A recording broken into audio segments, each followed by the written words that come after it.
ठाकरे सेनेचे खासदार संजय राऊत यांनी पुन्हा एकदा काँग्रेस विलिनीकरणाबाबतचं आवाहन केलेलं आहे। मोदींविरोधात लढायचं असेल तर सर्वांनी एकत्र यावं, काँग्रेस देशात सक्षम झाली तरच मोदींना आव्हान मिळेल असं सुद्धा राऊत म्हणतायत। जर मोदी आणि त्यांच्या पक्षाच्या विकृतीविरुद्ध ठामपणे लढायचं असेल तर सगळ्यांनी एकत्र यायला पाहिजे। हे जनता पक्षाच्या काळात झालं, काँग्रेसच्या विरुद्ध आम्ही सगळे एकत्र आहोत आणि त्याच्या आधी काँग्रेस मजबूत व्हायला पाहिजे। काँग्रेस केव्हा मजबूत होईल?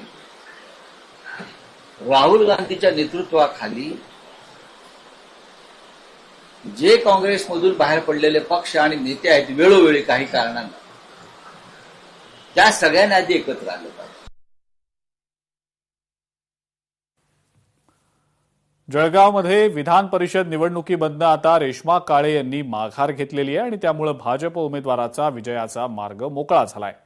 उपमुख्यमंत्री एकनाथ शिंदेंची भेट घेतल्यानंतर रेश्मा काळेंनी माघार घेण्याचा निर्णय घेतला।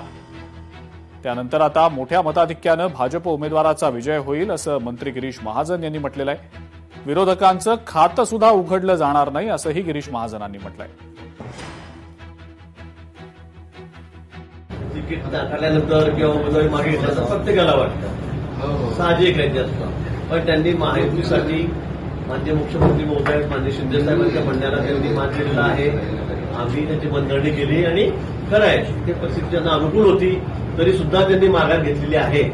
तर शल्य त्यांच्या मनामध्ये असे दुःख त्यांना वाटेल, त्याबद्दल काही वाद नाही, पण महायुतीसाठी त्यांनी ती माघार घेतलेली आहे। आता तिथं चित्र स्पष्ट झालेलं आहे की त्यांचा आमच्याकडे एकच उमेदवार आहेत नाशिकमध्ये, ते म्हणजे नरेंद्र दराड। त्यांना सगळे 100% मतं त्यांना मिळतील। ऑपरेशन टायगरच्या चर्चांवर ठाकरे सेनेचे नेते अंबादास दानवेंनी प्रतिक्रिया दिलेली आहे। भेट घेणं म्हणजे पक्षप्रवेश नाही आणि संपर्कात असणं म्हणजे पक्षांतर नाही असं अंबादास दानवे म्हणतायत। उद्या शिंदेंना भेटलो म्हणजे त्यांच्या पक्षात जातो असा त्यांचा अर्थ होत नाही असंही अंबादास दानवेंनी स्पष्ट केलं। संपर्कात तसं पाहिजे तर सगळेच लोक सगळ्यांचे असतात। एखादा माणूस उद्या माझे एकनाथ शिंदेची भेट झाली म्हणून का मी त्यांच्या पक्षात जाणार नाही असा त्याचा अर्थ होत नसतो। आता समजा ते नगर विकास मंत्री आहे, मी आमदार आहे, माझे ते 4 काम आहेत, तर मी त्यांना भेटू शकतो, मी भेटू नये असं कोणी सांगितलं? पण असं कोणी भेटलं असेल म्हणून लगेच त्यांच्या पक्षात जाणार, मला वाटतं हे म्हणणं चुकीचं आहे। ओमराजेंच्या मुलांची तब्येत दीनानाथ मंगेशकर हॉस्पिटलमध्ये ट्रीटमेंट चालू आहे। मला असं वाटतं या गोष्टी खरं तर जाहीररित्या सांगितल्या नाही पाहिजे, खाजगी गोष्टी, पण आता तुम्हाला सांगावं लागेल आणि स्वतः ओमराजेच्याच कार्यालयात मी बैठक घेईन। लोकशाही मराठी ऐका, पहा, जागरूक रहा।